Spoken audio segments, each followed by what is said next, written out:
এই মায়া জলে আমরা আটকে আছি, ফলে মৃত্যুর কথা আমরা ভুলে গিয়েছি।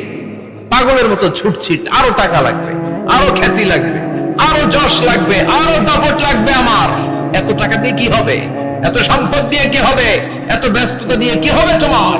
স্টপ, থামুন, অনেক হয়েছে। আন্না, থামুন, take a rest, take a breath, think about death, think that you have to go back to your Lord. একটু বসেন না, একটু ভাবেন যে আমাকে চলে যেতে হবে, চলে যেতে হবে। এই কোলাহল, এই ব্যস্ততা, এগুলো থাকবে, থাকবো না আমি। সাইয়েদনা ওমর ফারুক বলেছেন, মুতু ক্বাবলা আন তামুতু, মরার আগে একবার মরো। হাসিবু ক্বাবলা আন তুহাসাবু আলাইকুম, তোমার হিসাব নেওয়ার আগে তুমি একবার নিজের হিসাবটা করো না। কাগজ বের করে একটু লিখো না কি কি ভালো কাজ করছিলা, যেগুলো দিয়ে নাজাতের ওয়াসিলা হতে পারে।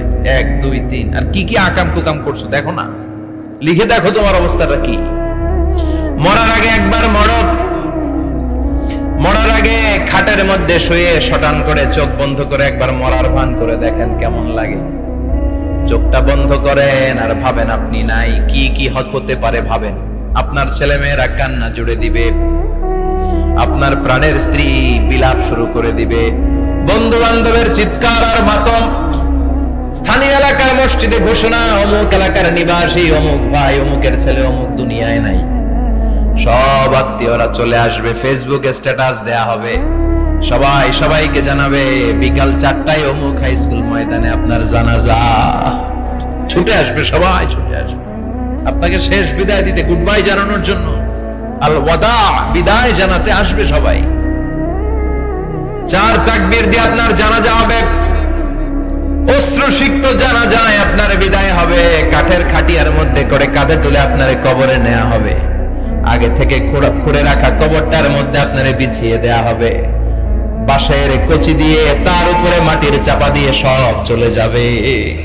ভাবেন না একবার চোখ বন্ধ করে, this is the circle of life, this is the nature of life. এটা সবার হবে, আমার হবে, আপনার হবে।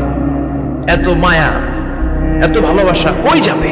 কেউ থাকবে না, সবাই আপনার অন্ধকার কবরে রেখে দিয়ে চলে আসবে। উপরে বাঁশের কঞ্চি, তার উপরে মাটির চাপা, অন্ধকার আর অন্ধকার। এই অন্ধকার যেন শেষ হতে চায় না, শুধুই অন্ধকার, ঠিক কিনা? এজন্য আমাদের চলে যেতে হবে। দাদা গেল, চাচা গেল, মামা গেল, আমাদেরকেও যেতে হবে, জোরে কোন ঠিক কিনা? একদিন মাটির ভেতরে হবে ঘরে মন আমার, কেন বন্ধ দালান ঘর, প্রাণ পাখি উড়ে যাবে পিঞ্জর ছেড়ে।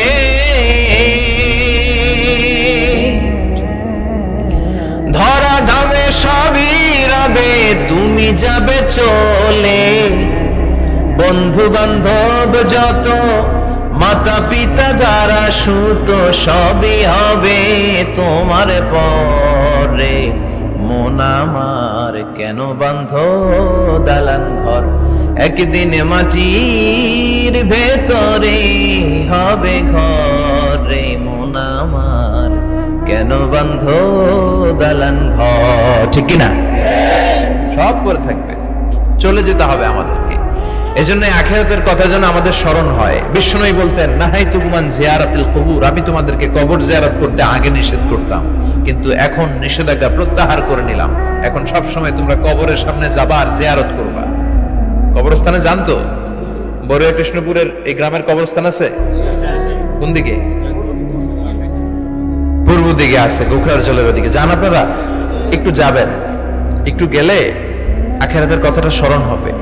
ওখানে ছোট শিশুরা শুয়ে আছে, কিশোর যুবকরা আছে, আপনার মতো তাগড়া যুবক মুরব্বীরা আছে। এরা এই এলাকায় থাকতো, এরা আকাশ থেকে নেমে আসে না, এই এলাকার সন্তান আজ নাই।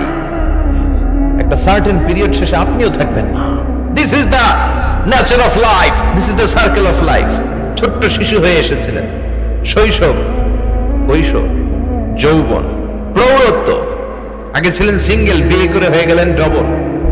এরপরে আল্লাহ আপনাকে একটা মেয়ে দিল, এরপরে মেয়েকে বিয়ে দিয়ে শ্বশুর হলেন, এরপরে ওই মেয়ের ঘরে সন্তান হতে নানা হলেন। আর কতদিন? অনেকদিন হলো তো, অনেক লম্বা